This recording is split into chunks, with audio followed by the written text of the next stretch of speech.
Bem-vindos! Hoje, viajaremos no tempo até o século XVIII, para explorar um acontecimento que marcou a luta pela liberdade e independência em terras brasileiras, a Inconfidência Mineira. A Inconfidência Mineira foi um movimento de caráter revolucionário que teve como epicentro a rica região das Minas Gerais, no Brasil colonial. Foi um momento em que ideais de liberdade, justiça e igualdade se fundiram em um desejo ardente de emancipação. Neste vídeo, vamos explorar os motivos que levaram esses corajosos homens, como Tiradentes, Cláudio Manuel da Costa e Tomás Antônio Gonzaga, a se unirem em prol de um ideal maior. Vamos conhecer suas trajetórias, suas ideias e os desafios que enfrentaram ao desafiar o domínio colonial. Veremos como a conspiração foi desmantelada, as prisões e julgamentos que se seguiram, e como o sacrifício de alguns se tornou símbolo de resistência para todo um povo. Por fim, exploraremos o legado da Inconfidência Mineira e como esse movimento se tornou um marco na história do Brasil, inspirando gerações futuras na luta por liberdade e justiça. A Inconfidência Mineira, também conhecida como Conjuração Mineira, foi uma conspiração separatista que ocorreu na capitania de Minas Gerais, no estado do Brasil, em 1789. Os Inconfidentes, como eram chamados os participantes desse movimento, se levantaram contra a execução da derrama e o domínio português sobre a região. A derrama era um imposto cobrado pela coroa portuguesa que consistia na cobrança de uma quantia fixa de dinheiro a ser arrecadada das Minas Gerais, região que era rica em ouro e pedras preciosas. Essa cobrança era realizada de forma abusiva e injusta, causando grande insatisfação entre a população local. Além disso, os Inconfidentes também se opunham ao monopólio comercial imposto por Portugal, que impedia o desenvolvimento econômico da região. Eles acreditavam na ideia de liberdade, igualdade e independência, influenciados pelos ideais iluministas que circulavam na época. Os principais líderes da Inconfidência Mineira eram intelectuais, mineradores, militares e membros da elite local, como Tiradentes, Joaquim José da Silva Xavier, que se tornou o mártir do movimento. Eles se reuniam em segredo para discutir e planejar a independência da região, buscando apoio de outras capitanias e até mesmo de países estrangeiros, como a França. No entanto, a conspiração foi descoberta pelas autoridades portuguesas antes que pudesse ser colocada em prática. Em 1789, os Inconfidentes foram presos e julgados, e a maioria deles foi condenada à prisão ou ao exílio. Tiradentes, considerado líder do movimento, foi enforcado e esquartejado publicamente, tornando-se um símbolo de resistência e luta pela independência. Apesar de ter sido reprimida, a Inconfidência Mineira deixou um legado importante na história do Brasil. O movimento é considerado um marco na luta pela liberdade e pela independência do país, e seus ideais influenciaram outros movimentos posteriores, como a independência do Brasil em 1822.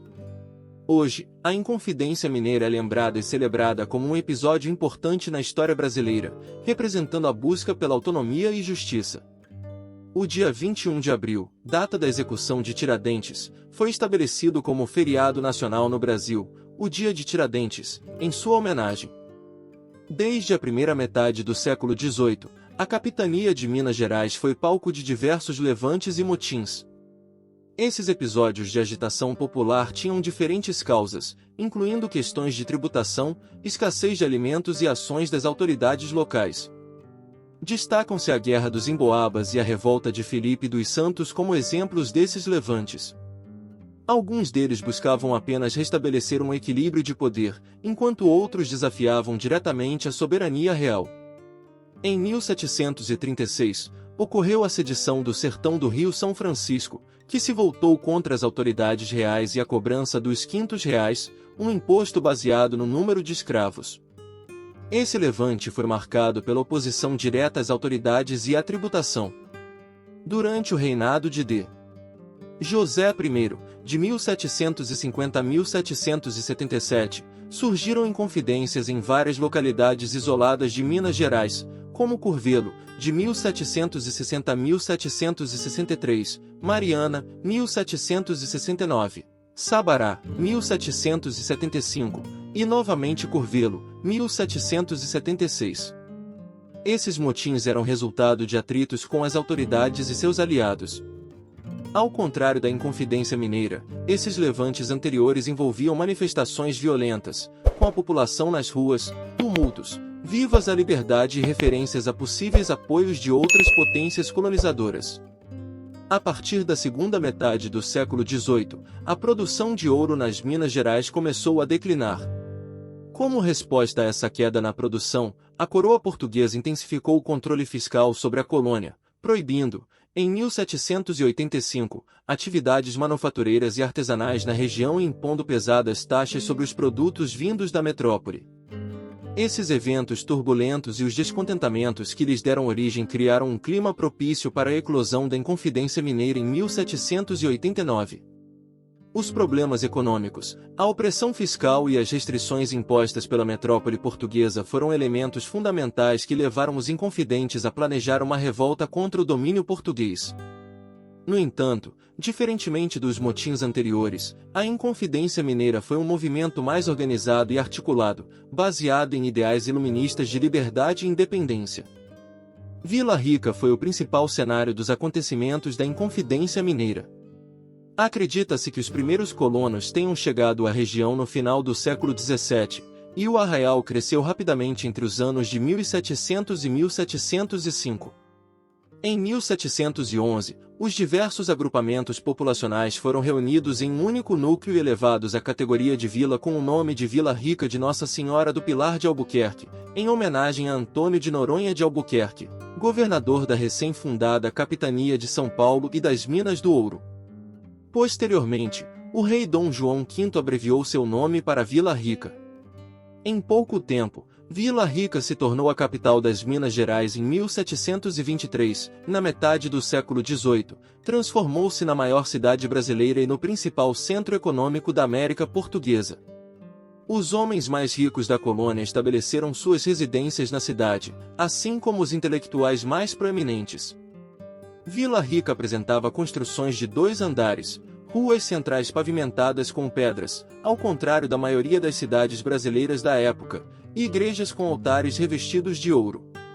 Um dos elementos importantes para entender a situação em Vila Rica e nas Minas Gerais era o sistema das casas de fundição. Todas as terras do Brasil pertenciam ao Reino de Portugal, e os súditos tinham permissão para explorar suas riquezas, pagando apenas uma pequena parte para a coroa, conhecida como quinto. No entanto, a forma de cobrança desse imposto era problemática. Era proibido sair da capitania levando ouro que não tivesse sido quintado. A partir do início do funcionamento das casas de fundição, em setembro de 1717, era proibido transportar ouro em pó.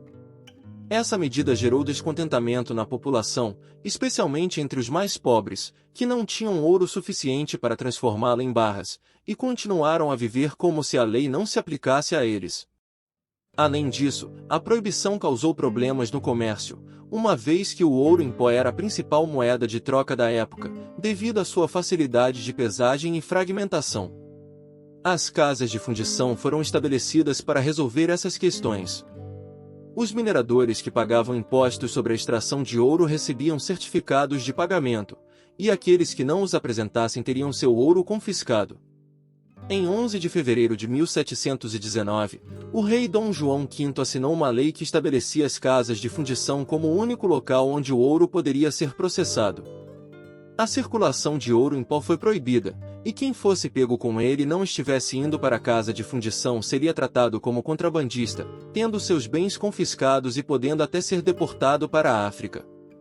Nas casas de fundição, todo o ouro extraído das minas era pesado e transformado em barras, recebendo o selo real. O valor correspondente aos 20% do quinto, juntamente com as despesas da fundição, eram descontados automaticamente. A implementação das casas de fundição foi um sucesso para a coroa portuguesa, que viu sua receita aumentar significativamente. Em 1724, foram arrecadadas cerca de 36 arrobas de ouro, e no ano seguinte, houve um salto extraordinário, chegando a 133 arrobas. Esses antecedentes são importantes para compreender o contexto social, econômico e político em que a Inconfidência Mineira se desenvolveu. A imposição das casas de fundição e o controle fiscal mais rigoroso por parte da coroa portuguesa geraram descontentamento entre a população de Vila Rica e das Minas Gerais. Essas medidas afetaram negativamente os mineradores, especialmente os mais pobres, e restringiram o comércio, prejudicando a economia local. Os eventos anteriores, como o crescimento de Vila Rica como centro econômico e a insatisfação resultante das medidas fiscais, prepararam o terreno para a eclosão da Inconfidência Mineira em 1789. Esse movimento foi motivado por ideias iluministas de liberdade, igualdade e independência, e contou com a participação de intelectuais, artistas, militares e membros da elite local. A Inconfidência Mineira foi uma tentativa de enfrentar a opressão fiscal, reivindicar maior autonomia política e buscar a transformação da sociedade colonial. Após os primeiros anos de exploração aurífera nas Minas Gerais, o rei Dom João V passou a suspeitar que seus súditos estavam sonegando impostos e prejudicando a real fazenda. Acreditava-se que as minas eram inesgotáveis, e se a quantia desejada não fosse alcançada, era devido à apropriação indébita por parte dos mineradores.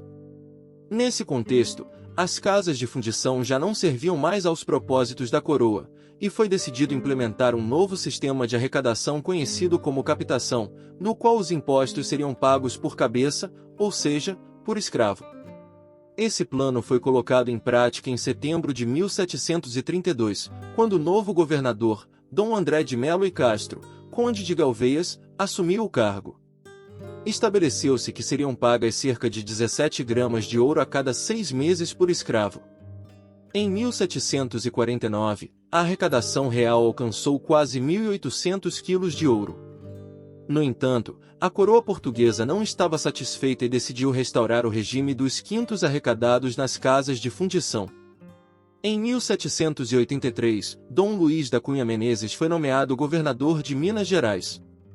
Ele acreditava erroneamente que a queda na produção aurífera era devido ao contrabando, não compreendendo o esgotamento das jazidas de aluvião. Menezes estabeleceu uma cota mínima a ser paga anualmente, 100 arrobas de ouro. Se esse valor não fosse atingido, a coroa lançava a derrama, uma contribuição coletiva rateada entre todos os moradores da capitania, independentemente de serem mineradores ou não, para cobrir os prejuízos do rei. Até 1766, a cota sempre foi alcançada. No entanto, com o esgotamento das minas, os mineradores não conseguiam mais pagar o tributo, que se acumulava ano após ano. Por volta de 1788, começou a se falar na cobrança da derrama, o que levou ao temor de falência generalizada. Essas medidas fiscais, como a captação e a derrama, foram fontes de insatisfação entre a população de Minas Gerais, incluindo os mineradores e outros residentes da região. O peso dos impostos e a imposição da derrama contribuíram para o descontentamento que eventualmente levou à eclosão da Inconfidência Mineira em 1789. Os inconfidentes buscavam formas de contestar e resistir ao domínio opressivo da coroa portuguesa, buscando a liberdade, igualdade e independência. A Conjuração Mineira, também conhecida como Inconfidência Mineira, foi um movimento ocorrido em Minas Gerais no final do século XVIII. Participaram dele membros da elite local, como proprietários, comerciantes, intelectuais, clérigos e militares, insatisfeitos com o domínio português.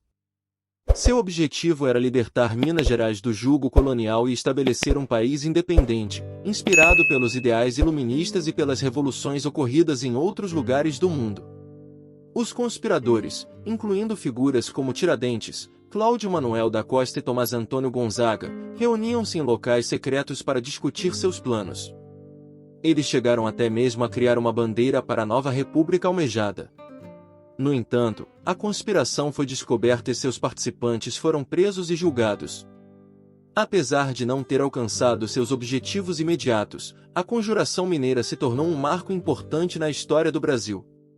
Ela demonstrou a insatisfação de parte da elite com o domínio português e contribuiu para o fortalecimento do sentimento nacionalista.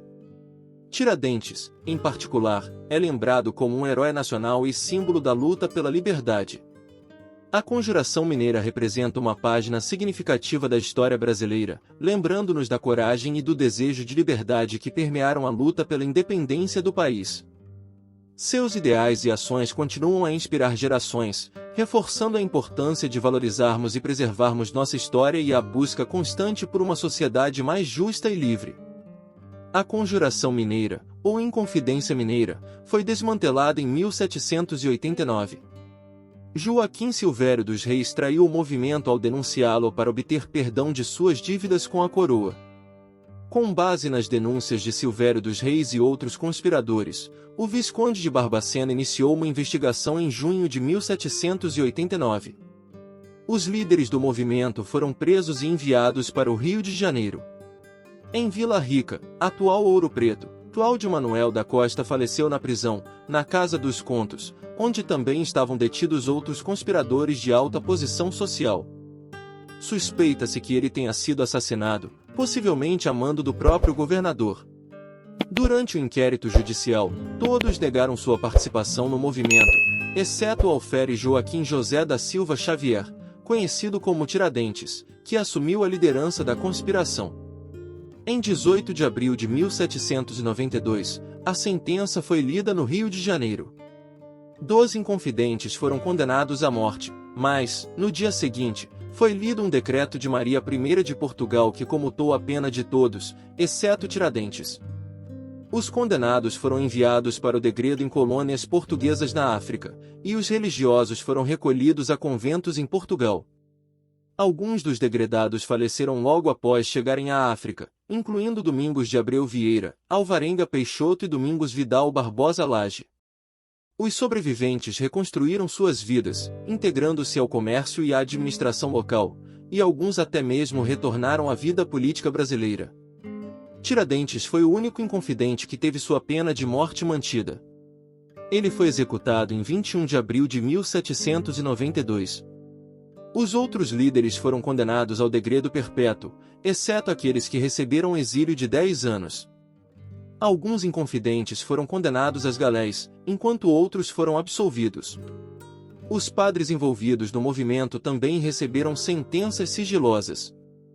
A correspondência entre Thomas Jefferson, embaixador dos Estados Unidos na França, e José Joaquim Maia e Barbalho, conhecido como Vendeque, é conhecida como a Missão Vendeque.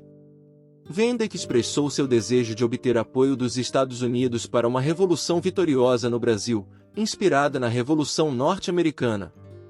No entanto, Jefferson respondeu que não poderia assumir um compromisso oficial, mas reconheceu que uma revolução bem-sucedida no Brasil poderia despertar interesse nos Estados Unidos, tanto por motivos econômicos quanto por simpatia ideológica. O episódio da Missão Vendeque revelou a busca de apoio internacional por parte dos inconfidentes e sua esperança de contar com o auxílio dos Estados Unidos. No entanto, a resposta de Jefferson não foi encorajadora, e alguns inconfidentes, como Domingos Vidal Barbosa Lage, relataram sua decepção com a atitude do embaixador norte-americano. A Inconfidência Mineira se tornou um símbolo de resistência para os mineiros e um marco importante na história do Brasil. A bandeira idealizada pelos Inconfidentes foi adotada por Minas Gerais, e Tiradentes foi elevado à condição de mártir da independência do Brasil e precursor da República no país. E assim chegamos ao fim desta emocionante jornada pela Inconfidência Mineira. Espero que vocês tenham apreciado e se inspirado com essa história de coragem e luta por liberdade. Se você gostou deste episódio e quer continuar explorando os grandes momentos da história brasileira, não se esqueça de deixar seu like, se inscrever no nosso canal e ativar as notificações para não perder nenhum dos nossos próximos episódios.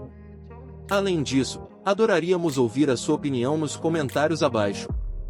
Conte-nos o que achou da Inconfidência Mineira, compartilhe suas reflexões ou até mesmo sugestões para futuros episódios.